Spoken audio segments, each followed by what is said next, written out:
ঈমানের পথে অবিচল থেকে আমার মরণ যেন হয়। তোমারই কাছে মিনতি আমার, তোমারই কাছে মিনতি আমার।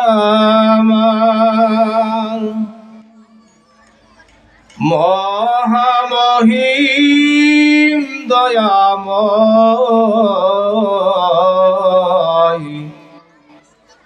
ঈমানের পথে অবিচল থেকে আমার মরণ যেন হয়।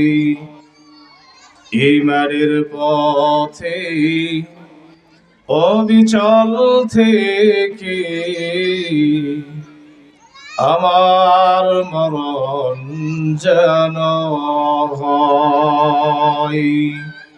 আমরা সকলে বলি আমিন। মহান রব্বুল আলামিন আমাকে আপনাকে তৌফিক দান করেছেন ঐতিহ্যবাহী উম্মাহাতুল মুমিনিন মহিলা মাদ্রাসা ও জামিয়াতুল আবরার আল ইসলামিয়া উদ্যোগে ইসলাহী ইজতেমা ও ইসলামী মহাসম্মেলনে